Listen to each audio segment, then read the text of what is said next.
আমি বিএনপির সাবেক সাংগঠনিক সম্পাদক ইলিয়াস আলীর স্ত্রী। ইলিয়াস আলীকে আমার স্বামীকে গুম করা হয় 2012 সালের 17 এপ্রিল। দীর্ঘদিন লড়াই সংগ্রামের পরে আমরা প্রত্যাশা করেছিলাম যে জুলাই বিপ্লবের পর আমরা যারা গুম হয়ে গিয়ে ফ্যামিলি তাদের স্বজনদেরকে আমরা ফিরে পাব। তারপরেও আমরা আশ্বস্ত এটা ভেবে হতে চেয়েছিলাম যে আমরা তাদের গুম হয়ে যাওয়া পরিবারের সন্ধান অথবা তাদের পরিবার বিচার পাবে। ইতিমধ্যেই একটি গুম কমিশন গঠন করা হয়েছে, যে গুম কমিশনে আমরা আমাদের অভিযোগ জমা দিয়েছি। কিন্তু দুঃখের বিষয় এটাই যে 4-5 গুম কমিশনে জমা দেওয়ার পরে, অভিযোগ জমা দেওয়ার পরে এই গুম কমিশন থেকে বারবার ফোন করে আমাদের কাছে জিজ্ঞাসা করা হয় যে তখন এর পুলিশ অফিসার কে ছিল, কে কি করেছিল, তারা সমস্ত তথ্য আমাদের কাছ থেকে নিতে যাচ্ছে। তাহলে কমিশনের কাজ কি আসলে আমরা বুঝতে পারছি না।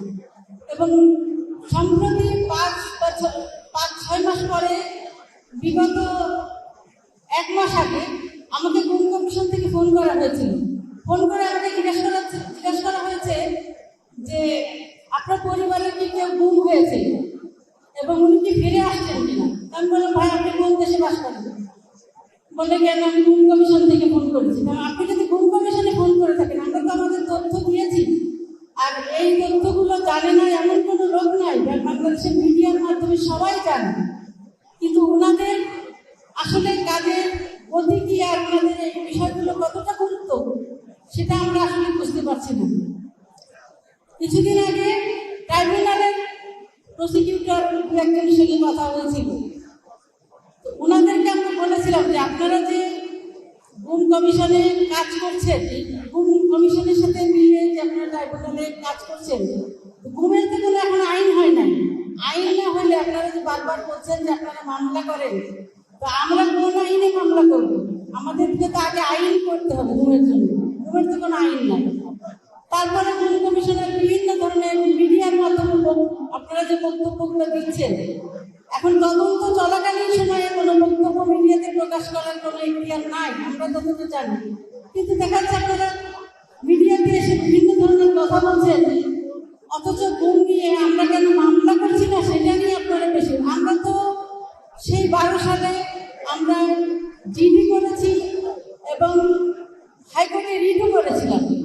তো আজকে আমার প্রশ্ন যে বর্তমান সরকার যে কাজ করছে বলছে, তারা এই মানবতা বিরোধী অপরাধের জন্য রাষ্ট্র কেন বাধ্য হয় না? এটা তো উচিত ছিল, আমরা মনে করি যে রাষ্ট্রবাদী হয়ে এটার বিচার করা। এখন এখানে 700-800 মানুষ গুম হয়েছে, তাদের পরিবার প্রত্যেকেই মামলা করতে করতে তখন মামলা করে মামলার ফলাফল বা মামলার তদন্ত কতদূর যাবে এ বিষয়ে আসলে আমরা আশ্বস্ত না। তো আমরা যেটা বলতে চাই, মাননীয় ভারপ্রাপ্ত চেয়ারম্যান এখানে উপস্থিত আছেন, আগামীতে একটি নির্বাচন আসবে এবং ইনশাআল্লাহ আমরা আশা করি সেই নির্বাচনে বিএনপি বিজয়ী হবে, আপনি প্রধানমন্ত্রী হবেন। আপনার কাছ থেকে আমরা আশ্বস্ত হতে চাই, আজকে গুম পরিবারের সদস্য হিসাবে আমি সমস্ত গুম পরিবারের পক্ষ থেকে যে গুম পরিবার এবং এই মানবতা বিরোধী অপরাধের বিচার বিএনপির পক্ষ থেকে হবে সেইটুকু আশ্বস্ত আপনার কাছে হতে চাই। ধন্যবাদ সবাইকে। আসসালামু আলাইকুম।